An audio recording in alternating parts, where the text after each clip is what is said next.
Right now, there are SUVs collecting dust on dealer lots all across America. Not beat-up trade-ins, not ancient leftovers, brand new models, some with under 100 miles, sitting exactly where they were parked 6 months ago. And the dealers aren't keeping quiet about it. They're cutting prices, stacking incentives, throwing in free maintenance, doing anything to get those units off the floor. Because every single day those trucks sit unsold, the dealer bleeds money. Floor plan costs are real, cash flow is real, and that desperation, that's also real. But here's what nobody's saying out loud. The reason those SUVs aren't moving isn't the economy, and it isn't the interest rates, and it sure isn't bad marketing. It's that buyers who do their homework, the ones who actually look past the brochure, are walking away. And they're walking away for reasons that a 10-minute test drive will never show you. In this video, there are 4 SUVs that look like smart decisions on paper. 4 models that check the boxes during the shopping phase. Good looks, competitive pricing, strong brand positioning. But informed buyers are avoiding them. And the last one on this list is the one that's going to surprise you. Because it has no business being here. And yet, here it is. Before we get into the specific models, you need to understand what's actually happening in the market right now. Because the context matters. The narrative you've been sold is that inventory is tight and dealers have leverage. That's partially true for certain vehicles. But for others, the opposite is happening, and it's getting worse by the month. A combination of overproduction in specific segments, interest rates that have pushed monthly payments to levels that genuinely shock buyers at the dealership, and a real contraction in demand for certain categories of SUV has created a situation where some models are genuinely piling up. According to Cox Automotive Market Data, days to turn metrics, how long a vehicle sits on a lot before selling, has been climbing on a specific cluster of midsize and near-luxury SUVs. And here's the detail that most consumers never hear. Not all SUVs are suffering equally. The ones that are sitting for very specific reasons. Reasons that are buried in reliability databases, hidden inside 3-year ownership cost projections, whispered in owner forums, and quietly reflected in residual value calculations that the finance manager will never put in front of you.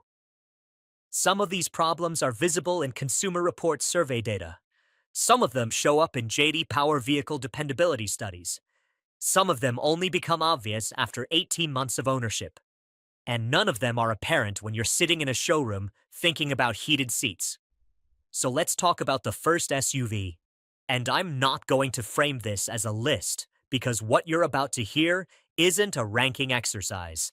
It's a financial autopsy. This is the SUV that looks like a genuine bargain until you look more deeply, and by the time most buyers figure out what they missed, they're already locked into a 72-month loan. The Honda Passport has always occupied an interesting position in the market. It's larger than the CR-V, smaller than the Pilot, positioned as the rugged middle option for buyers who want capability without full 3-row commitment. The styling is assertive enough to get attention on the lot. The price point lands in a range that feels accessible, and Honda's brand reputation, earned over decades of building genuinely reliable vehicles, does a lot of the heavy lifting in the showroom. Walk in without doing research, and the Passport feels like a responsible, sensible choice. That reputation is exactly the trap. Because when you dig into Consumer Reports reliability data for the Passport across recent model years, a pattern emerges that Honda loyalists are not prepared for. The Passport has received below-average predicted reliability scores in categories that directly affect ownership cost and long-term satisfaction. In-car electronics, the transmission system, and, in certain model configurations, the climate control system. These aren't catastrophic failures. They're the kind of persistent nagging issues that generate service visits, create frustration, and cost money that the initial purchase price never accounted for. Edmunds owner reviews tell a similar story. Technology glitches, transmission hesitation under certain load conditions, and a fuel economy figure that consistently underperforms the EPA rating in real-world mixed driving, sometimes by 3 to 4 miles per gallon, according to Fuely data aggregated from actual owners. That gap between advertised economy and real-world economy compounds over time in a way that's easy to dismiss during shopping, but impossible to ignore at the pump over a 5-year ownership cycle. And then there's the depreciation story. The Passport depreciates at a rate that doesn't match what Honda's brand equity would suggest. 3-year residual values for the Passport consistently trail those of the RAV4, the Mazda CX-5, and even some of its direct competitors in ways that materially affect your total cost of ownership if you're financing or leasing. Dealers know this. That's why the incentives are there. That's why the days to turn on Passport inventory have been creeping upward. The buyers who walked in, did the math, compared the numbers, and walked back out, they saw what you're seeing right now. And the next SUV on this list has a completely different problem, but it's going to cost you just as much. The Mitsubishi Outlander enters this conversation carrying something that should theoretically protect it: a genuine surprise story. A few years ago, Mitsubishi relaunched the Outlander with a design overhaul that genuinely turned heads. A partnership with Renault Nissan Mitsubishi Alliance Engineering Resources, and a feature list that punched significantly above its price point. Heated seats and a panoramic roof at a price where competitors were still offering cloth interiors. The value narrative was real, and it generated real buzz, which is precisely why what happened next is so important for you to understand. A lot of people bought the Outlander based on that value narrative and on the assumption, the reasonable, historically justified assumption, that a rebadged and re-engineered Mitsubishi in 2025 would deliver on its promise. What Consumer Reports' owner satisfaction and predicted reliability data has shown instead is a vehicle that continues to carry the structural weaknesses of Mitsubishi's dealer network and long-term support ecosystem.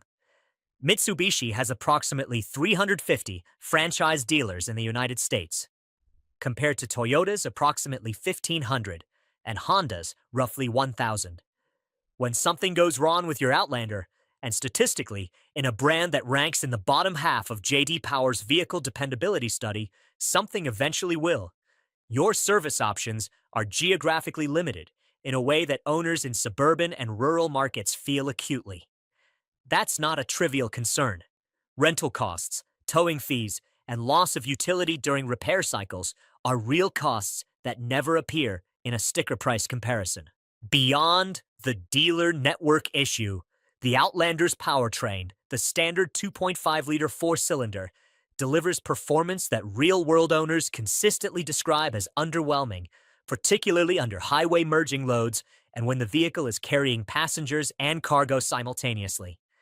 The CVT transmission that pairs with that engine has generated a disproportionate volume of owner complaints relative to its segment peers. Fuel economy is competitive on paper, but again, Fuely aggregated data shows real-world figures that consistently lag the EPA window sticker. And here's the line that should stay with you. By the same money, there are options in this segment with stronger dealer support infrastructure, better predicted reliability scores, and more favorable 3-year residual values. I'm not going to name them right now, because that comparison is exactly what makes the shopping process interesting.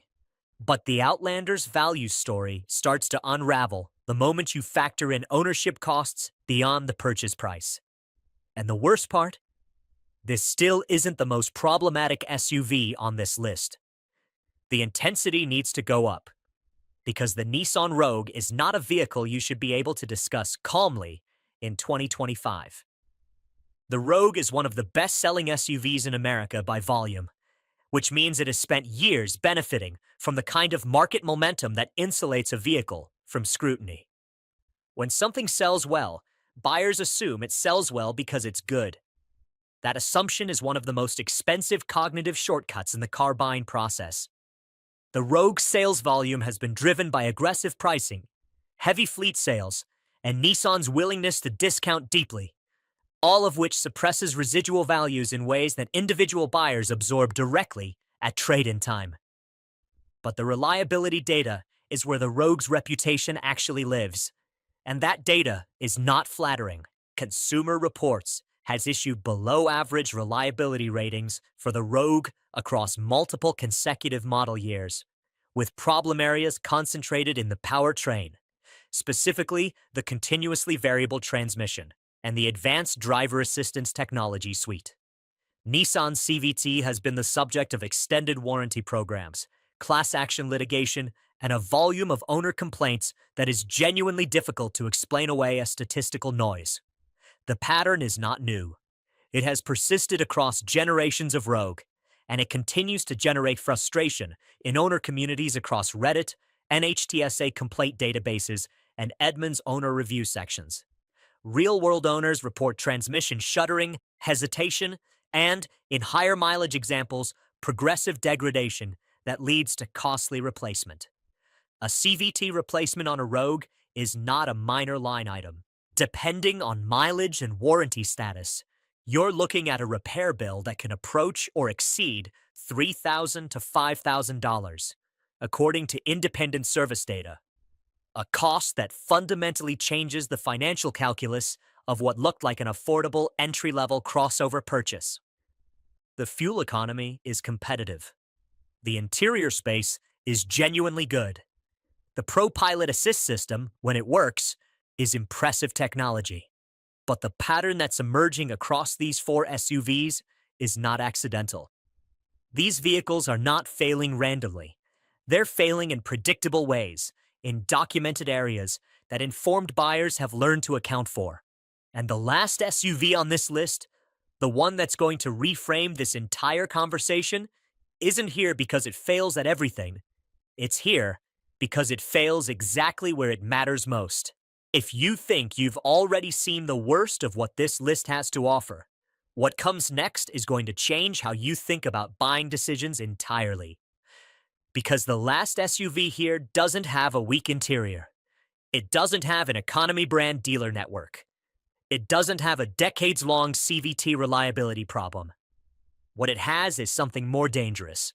A reputation for excellence that the data no longer fully supports, in the one area where buyers are staking the most money. The Kia Telluride has been one of the genuine automotive success stories of the past several years. If you've been paying attention to this segment at all, you know the Telluride narrative. A Korean automaker delivers a three-row SUV that doesn't just compete with the Highlander and the Traverse. It arguably beats them on interior quality, feature content, and value per dollar. Motor Trend, Car and Driver, multiple years of award cycles, the Telluride collected them all. The original Telluride was a legitimate achievement. The problem is, what happens when a vehicle becomes a phenomenon? Demand exceeded supply. Dealers marked up Tellurides above MSRP for an extended period, which inflated the transaction price beyond what the fundamental value equation justified. Those elevated transaction prices accelerated depreciation as the market normalized, meaning buyers who paid over sticker in 2021 and 2022 absorbed losses at trade-in that were genuinely painful. But that's not the reason the Telluride is on this list. The reason is this. Consumer Reports' most recent reliability data shows that Telluride, specifically recent model years including the updated versions, receiving below-average reliability scores in areas that represent the vehicle's core value proposition to family buyers. Electrical system issues, in-car electronics reliability, and concerns around the advanced safety technology suite have generated complaint volumes that are inconsistent with the vehicle's premium positioning and price point. At a transaction price that now routinely exceeds $45,000, and in some configurations approaches or exceeds $50,000, buyers are making a premium bet on a vehicle that the most rigorous reliability tracking data in the American market is no longer giving a premium endorsement. The residual value story has also shifted. Early Tellurides held value extraordinarily well because of supply constraints. As production has normalized and dealer markup has evaporated, the residual picture looks more like the competitive segment average. which means the financing math that made sense when the Telluride was a unicorn no longer pencils out the same way. This is why it's on this list.